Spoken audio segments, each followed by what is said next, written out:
स्वर्ग भूमि कहे जाने वाले उत्तराखंड में 10 मई से 4 धाम की यात्रा शुरू हो गई है। हर बार की तरह हिंदू धर्म की आस्था का केंद्र रहे चारों धामों में भक्तों की भारी भीड़ देखने को मिल रही है। आंकड़ों के मुताबिक 4 धाम यात्रा में भक्तों की संख्या दोगुनी हो गई है। खबर है कि पहले 5 दिनों में ही 11 लोगों की मौत हो गई। उत्तराखंड सरकार के मुताबिक मरने वालों में ज्यादातर बुजुर्ग और सांस लेने में तकलीफ या अन्य बीमारियों से ग्रसित लोग थे। इस साल यमुनोत्री, गंगोत्री और केदारनाथ की यात्रा 10 मई से शुरू हुई, जबकि बद्रीनाथ के कपाट 12 मई को खुले हैं। भक्तों की भारी भीड़ को देखते हुए 4 धाम यात्रा के नियमों में कई बदलाव किए गए हैं। आज अपनी इस रिपोर्ट में हम आपको इन सभी बदलावों के बारे में जानकारी दे रहे हैं। प्रशासन ने अपील करते हुए कहा है कि ये महत्वपूर्ण है कि श्रद्धालु पूरी स्वास्थ्य से जुड़ी जानकारी साझा करें। देखिए, जो भी यात्री आ रहा है, ये स्क्रीनिंग के लिए उनको जब रजिस्ट्रेशन पर्ची दी गई है तो उसमें अनिवार्य किया गया है कि अपनी हेल्थ की स्क्रीनिंग आप करा लें। सभी से अनुरोध है श्रद्धालुओं से कि अपनी हेल्थ कंडीशन को जरूर वो डिस्क्लोज करें, और अगर डॉक्टर्स की ये सलाह आ रही है कि आप अभी यात्रा न करें तो उस सलाह को गंभीरता से लें, क्योंकि ये नुकसान आपका है, आपकी लाइफ है, आपकी अपनी फैमिली है, तो रिस्क लेकिन न करें। दूसरा, आपको ये भी पता है कि ये हाई एल्टीट्यूड के हमारे सारे तीर्थ स्थल हैं। आमतौर पर 24 घंटे पहले लोगों को उसके साथ अभ्यस्त हो जाना चाहिए। आइए जानते हैं क्या है 4 धाम यात्रा। 4 धाम का सीधा संबंध उत्तराखंड के पवित्र स्थान यमुनोत्री, गंगोत्री, केदारनाथ और बद्रीनाथ से है। इन चारों तीर्थ स्थलों को हिंदू आस्था का केंद्र माना जाता है। ये चारों धाम उत्तराखंड के पर्वतीय स्थानों पर स्थित हैं, जिसके चलते सर्दियों के महीनों में आमतौर पर अक्टूबर या नवंबर से या अप्रैल या मई तक इनके कपाट बंद रहते हैं।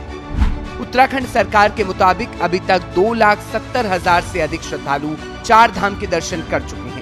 केदारनाथ में 1.55 लाख से अधिक, यमुनोत्री में 70,000 से अधिक और गंगोत्री में 63,000 से अधिक श्रद्धालु पहुंच चुके हैं। सिर्फ 3 दिनों में ही बद्रीनाथ में 45,000 से अधिक श्रद्धालु दर्शन करने पहुंचे हैं। बढ़ती भीड़ को देखते हुए वीआईपी दर्शन पर लगा बैन।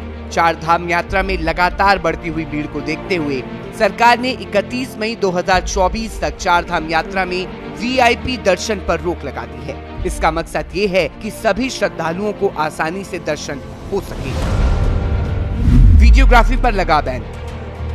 सरकार ने 4 धाम के दौरान सोशल मीडिया पर रील बनाने को लेकर भी सख्त निर्देश जारी किए हैं।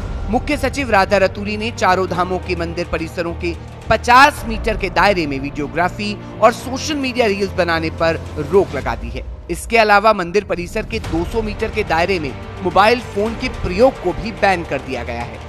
धाम है, उसके मंदिर परिसर के 200 मीटर के अंतर्गत कोई भी मोबाइल का प्रयोग नहीं करेंगे, क्योंकि मंदिर के पास मोबाइल प्रयोग करने से भी यात्रा में व्यवधान हो रहा है।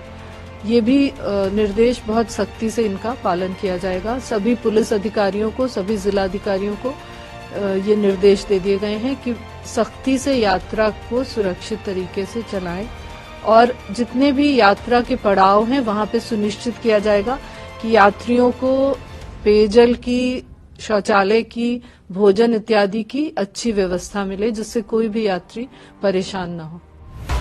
आइए फटाफट से नजर डालते हैं कि 4 धाम यात्रा के नियमों में क्या बदलाव हुए हैं।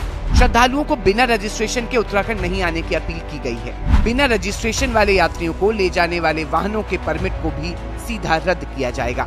बिना रजिस्ट्रेशन की बसों और गाड़ियों को तत्काल वापस भेजने के निर्देश दिए गए हैं।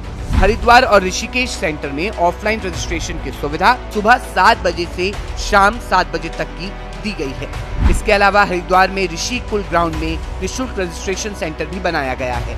जो लोग ऑनलाइन रजिस्ट्रेशन करना चाहते हैं वो उत्तराखंड सरकार की आधिकारिक वेबसाइट पर जाकर ऑनलाइन रजिस्ट्रेशन भी कर सकते हैं। प्रशासन ने ये बात भी पुख्ता तौर पर कही है कि 4 धाम के सभी यात्रियों के लिए भोजन, पानी, शौचालय की व्यवस्था उपलब्ध है। अगर कोई इस विषय में अफवाह फैलाता है तो उसके खिलाफ कार्यवाही की जाएगी। भक्तों की भारी भीड़ के चलते पहाड़ों पर लंबा ट्रैफिक जाम है, जिसमें काफी यात्री फंसे हुए हैं। यात्रियों की बढ़ती तादाद को देखते हुए यमुनोत्री में गेट सिस्टम लागू कर दिया गया है। बात यदि 2023 के आंकड़ों की करें तो मीडिया रिपोर्ट्स के मुताबिक 2023 में करीब 50 लाख से ज्यादा लोगों ने 4 धाम की यात्रा पूरी की थी। रिपोर्ट्स के अनुसार साल 2021 में करीब 5,18,000 भक्त चारधाम यात्रा पर पहुंचे। वहीं 2022 में आंकड़ा 46,47,000 के पार पहुंच गया था।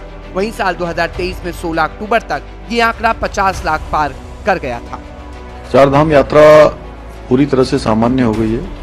प्रत्येक दिन हम लोग समीक्षा कर रहे हैं, सभी धामों की स्थितियों की जानकारी ले रहे हैं और जो ऋषिकेश में, विकासनगर में, हरिद्वार में जो हमारे यात्रीगण पहले से आए हुए हैं, श्रद्धालु आए हुए हैं, उनको भी धीरे धीरे रजिस्ट्रेशन करवाकर ऑफलाइन रजिस्ट्रेशन के तहत जैसे जैसे धामों में स्थिति बन रही है उनको भी आगे बढ़ाने का काम अब तेजी से बढ़ाया है। कल भी ऋषिकेश और विकासनगर से एक बड़ी संख्या आगे भेजी गई है और आज बिल्कुल धामों में स्थिति सामान्य है। आज गंगोत्री धाम, केदारनाथ धाम सभी दर्शन करने वाले ठीक प्रकार से कर रहे हैं। यमुनोत्री हो या बद्रीनाथ जी में अब धीरे धीरे ये यात्रा पूरी तरह से व्यवस्थित हो गई है।